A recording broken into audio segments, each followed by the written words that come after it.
आज हम लोग पढ़ रहे हैं क्वथनांक का उन्नयन। क्वथनांक का उन्नयन यानी कि एलिवेशन ऑफ बॉइलिंग पॉइंट।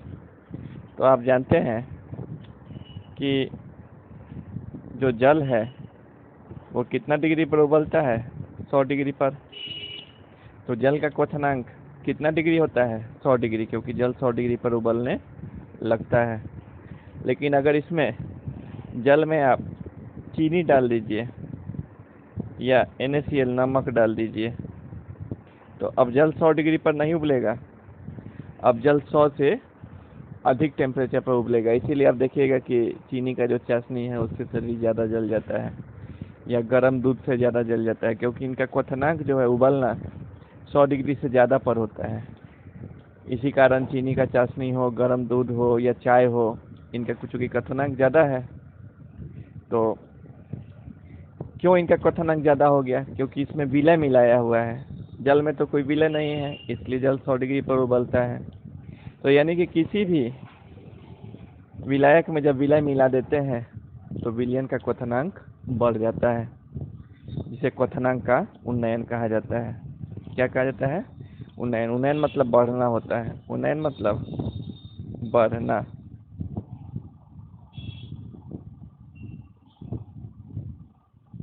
तो आप देखेंगे कि क्वथनांक का क्या हो जाता है उन्नयन कब?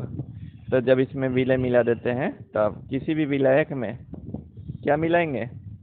विलय।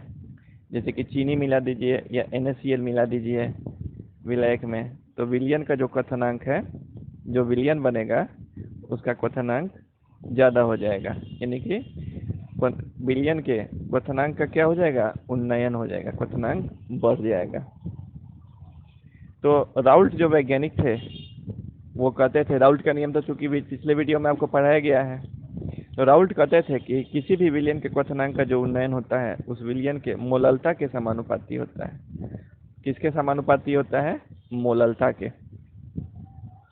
मोललता मतलब समझिए कि उसमें विलय कितना डाला गया है। अगर जल में आप ज़्यादा चीनी डालिएगा तो क्वथनांक ज़्यादा बढ़ेगा, कम चीनी डालिएगा तो क्वथनांक कम बढ़ेगा।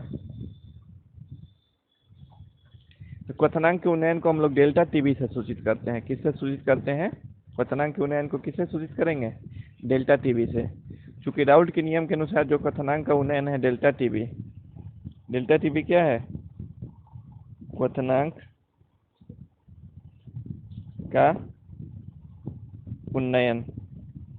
तो राउल्ट के नियम से जो क्वथनांक का उन्नयन है वो समानुपाती होगा किसके? मोललता के। एम क्या है? मोललता है। एम क्या है? मोललता। आप जानते हैं कि मोललता का सूत्र होता है एम बराबर होता है WA/MA इंटू 1000/B। W क्या है? तो विलय की मात्रा है, उसमें कितना विलय डाला हुआ है। MA क्या है? विलय का मोलर द्रव्यमान है, विलय का मोलर द्रव्यमान। और B क्या है? तो B है विलायक की मात्रा, विलायक की मात्रा है B। तो इसका M का मान हमको रख देना होगा। तो हम लिख सकते हैं, चूंकि राउल्ट के नियम से डेल्टा टी भी समानुपाती M होता है, या समानुपाती का चिन्ह हटाएंगे तो डेल्टा टी बी बराबर KB हो जाएगा, KB इंटू M। KB क्या है? तो KB है मोलल क्वथनांक उन्नयन स्थिरांक। एक स्थिरांक है मोलल क्वथनांक उन्नयन स्थिरांक है। इसका जो इकाई होता है केल्विन किलोग्राम प्रति मोल होता है। यानी कि अगर डेल्टा टीबी का कोई इकाई पूछे, सॉरी केबी का इकाई, इसका इकाई जो होता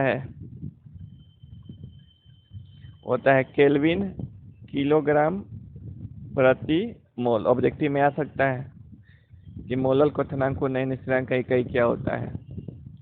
इसको इबुलियोस्कोपिक कांस्टेंट भी इंग्लिश में कहा जाता है, इबुलियोस्कोपिक कांस्टेंट।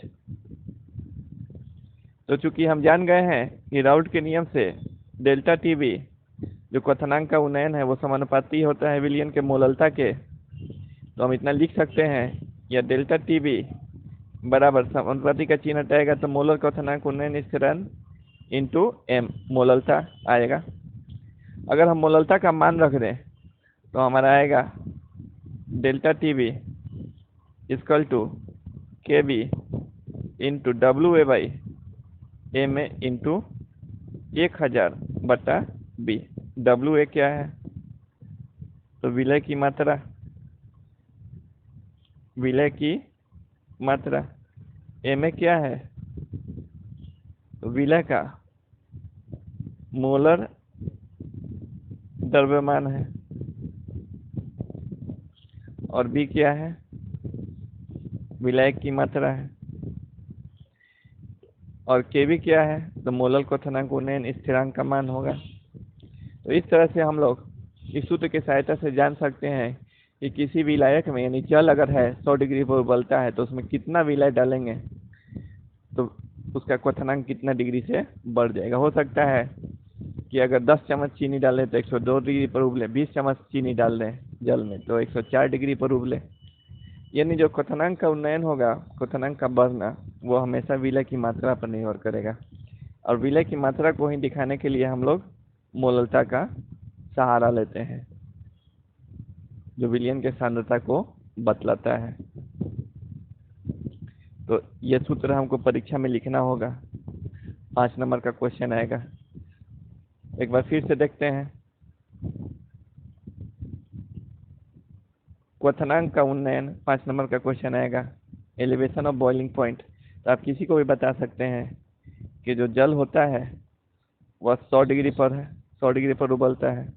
जब उसमें विलय मिला देंगे, अवाष्पशील विलय जो वाष्प नहीं बनता है, जैसे चीनी मिला दीजिए या नमक मिला दीजिए, तो जो विलयन बनेगा उसका क्वथनांक ज़्यादा हो जाएगा, 100 डिग्री से ज़्यादा हो जाएगा। इसीलिए आपको बताया गया है अभी कि चाय हो या चीनी का चाशनी हो, उससे शरीर ज़्यादा जलता है क्योंकि उसका क्वथनांक 100 डिग्री से ज़्यादा होता है।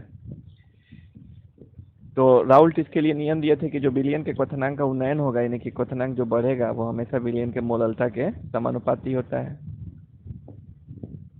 तो यानी क्वथनांक के उन्नयन को अगर डेल्टा टीबी से सूचित करें तो delta TB equal to proportional to यानी कि समानुपाती एम मोललता होगा। तो यही आपको पता है वो विलयन के मोललता के समानुपाती होता है। और मोललता का सूत्र होता है WA/m इंटू 1000/b। विलय क्या है? WA विलय की मात्रा है, M विलय का मोलर द्रव्यमान है और B विलय की मात्रा है। तो इसीलिए राउल्ट के नियम से क्वथनांक का उन्नयन डेल्टा टीबी समानुपाती m या delta TB is equal to KB into M, जहाँ KB क्या है? तो स्थिरांक है। मोलल क्वथनांक उन्नयन स्थिरांक कहते हैं। इसका कहीं होता है केल्विन किलोग्राम प्रति मोल, यानी कि मोलल क्वथनांक उन्नयन स्थिरांक का इकाई क्या होगा? केल्विन किलोग्राम प्रति मोल। तो अगर हम लोग राउल्ट के नियम से चलें तो क्वथनांक जो उन्नयन है वह मोललता के समानुपाती होगा या क्वथनांक का उन्नयन बराबर KB इंटू एम होगा। अगर हम m का मान रख दें, मोललता का मान, तो delta TB equal to KB into WA/m into 1000/b। इस तरह से हमारे क्वथनांक उन्नयन के स्थिरांक का जो सूत्र है वो निकल गया। अब इस पर हम लोग चाहें तो न्यूमेरिकल भी बना सकते हैं।